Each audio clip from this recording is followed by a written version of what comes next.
रियासत टीवी में आप तमाम का खैर मकदम है। हज 2025 का जायजा कमेटी को 6061 दरख्वास्तें मौसूल हुई और मनसूखी के बाद तेलंगाना से 6768 आज़मीन हज 2025 के लिए रवाना हुए। एम्बरकेशन पॉइंट आज़मीन हज को हिंदुस्तान में किसी भी एम्बरकेशन पॉइंट का इंतखाब करने का इख्तियार दिया गया था। तेलंगाना समेत 13 रियासतों के कुल 9331 आज़मीन हैदराबाद से रवाना हुए। कमेटी ने तरबियती कैंप का एहतमाम किया और उर्दू और तेलुगु में हज गाइड तकसीम किए। सेहत और वैक्सीनेशन कमेटी ने महकमे सेहत और ख़ानदानी बहबूद के साथ मिलकर वैक्सीनेशन कैंपों का इनेकाद किया, जहां हज्जाज को सीजनल इन्फ्लुएंजा की वैक्सीन लगाई गई। कमेटी ने हज कैंप ऑपरेशन के इंतजाम पर तबादला ख्याल करने के लिए एक ऑल डिपार्टमेंट कोऑर्डिनेशन मीटिंग मुनक्किद की, जिसमें GMR RGI हवाई अड्डे पर लॉजिस्टिक्स और मुख्तलिफ सरकारी महकमों के साथ तालमेल शामिल था। तेलंगाना स्टेट हज कमेटी को हज 2026 के लिए 11,757 ऑनलाइन हज दरख्वास्तें मौसूल हुई। तेलंगाना का कोटा 4,252 आज़मीन हज है, जो ख़वातीन ज़ुमरों में तकसीम किया गया है। जनरल 65 प्लस 7,465 दरख्वास्तें इंतज़ार की फहरिस्त में डाली गई हैं। आइए नाज़रीन, देखें हमारे नुमाइंदे मोहम्मद इसाक की रिपोर्ट। रियासत टीवी को लाइक करें, शेयर करें और सब्सक्राइब करना ना भूलें। बिस्मिल्लाहिर्रहमानिर्रहीम। अस्सलामु अलैकुम वरहमतुल्लाहि वबरकातुहू। अल्हम्दुलिल्लाह, हज 2026 की जो ऑनलाइन एप्लीकेशंस है उसका आज हज कमेटी की मीटिंग हुई, जिसके अंदर इस साल 11,557 एप्लीकेशंस आए, जिसमें से स्टेट का कोटा 4,292 था।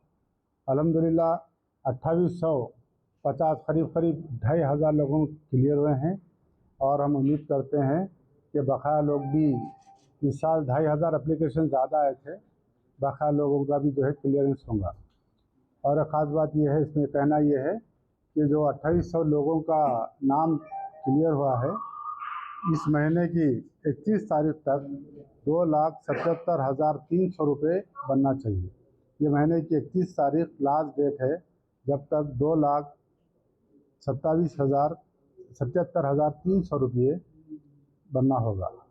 और दूसरी ख़ास बात यह है कि जो पहले जिसे खादिमुल हुज्जाज कहा जाता था, अब वो हज इंस्पेक्टर के नाम से गए साल से चल रहा है।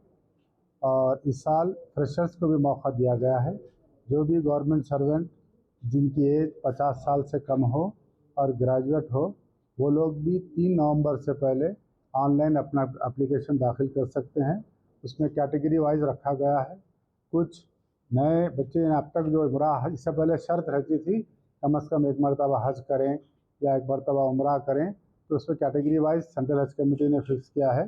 बाद जगह इसमें यह कहा गया है कि 50% जो है सिर्फ गवर्नमेंट सर्वेंट्स को लेंगे, उसके बाद एक 25% उसके अंदर जो ऑलरेडी हज करके आए हैं उनको लेंगे, और कुछ वक्फ बोर्ड और के लिए भी इसमें कोटा रखा गया है।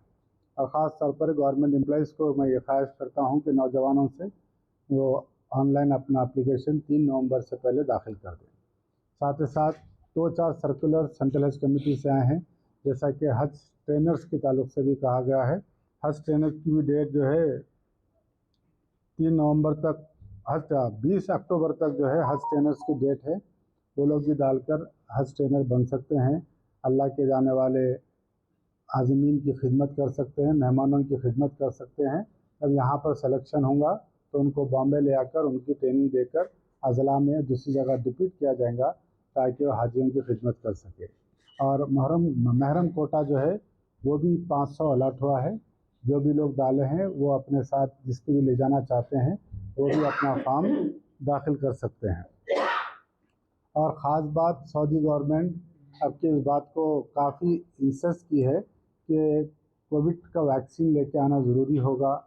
और जिसको किडनी प्रॉब्लम है, जैसा कि डायलिसिस पेशेंट हो, या लंग्स का प्रॉब्लम है, या हार्ट का प्रॉब्लम है, ऐसे लोगों को सऊदी गवर्नमेंट हेल्थ सर्टिफिकेट यानी मना कर रही है कि आने के लिए हेल्थ सर्टिफिकेट निकालना ज़रूरी है। और जो हज़रात डायलिसिस पेशेंट है, उनसे मैं ख्वाहिश करता हूँ से कम ना लें, क्योंकि तक का अरसा होता है, वहाँ जाने का डायलिसिस की ज़रूरत पड़ेगी या दूसरे जो अमराज में जो मुब्तला है, जो सेंट्रल हज कमेटी की गाइडलाइंस है, जो सऊदी गवर्नमेंट के जो गाइडलाइंस है हेल्थ को लेकर, उसको फॉलो करें ताकि आइंदा उसमें कोई दुश्वारी ना हो। अल्हम्दुलिल्लाह 2800 करीब 50 आदमी क्लियर हुए हैं और बकाया भी उम्मीद है अल्लाह के कि जल्द से जल्द जो है बकाया भी लोग अल्लाह चाहे तो क्लियर होंगे। सिर्फ मैं आपको तेलंगाना स्टेट हज कमेटी की बात कर रहा हूँ, क्योंकि अब ऑनलाइन है, आप कहीं से भी जा सकते हैं। तो गए साल हम आपको 2000 अदर स्टेट के भी हम यहाँ से कितने भेजे थे इस वक्त?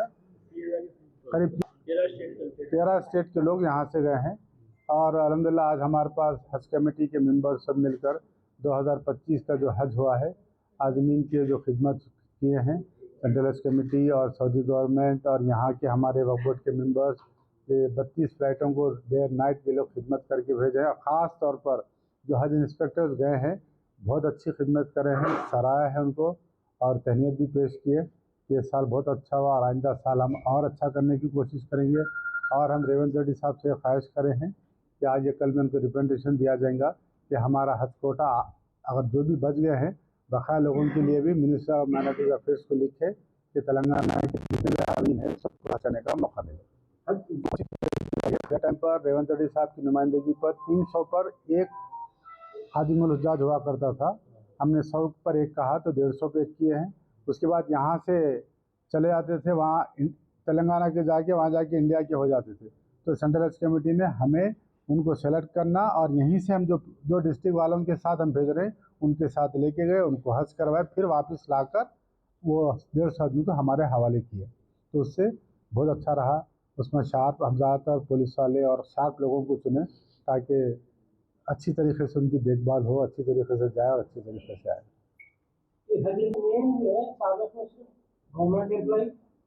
गवर्नमेंट कंपलसरी है और बगैर हज उम्र के भी उन्हें जा सकता है 50%। आप ये बोले थे कि आम लोग भी नहीं, आम लोग नहीं है, गवर्नमेंट एम्प्लॉय में जो हज नहीं करा हुए हैं समझे आप, तो वो लोग नहीं डालते तो खुरा में। तो आपकी जो है ऑनलाइन ट्रेनिंग जरूरत 50% है, उसमें सिर्फ 50%। कुछ 300 है तो 150 लोग बाहर उसके लिए ले सकते जा सकते हैं तेलंगाना के लिए, पूरे इंडिया के लिए। मगर ये किस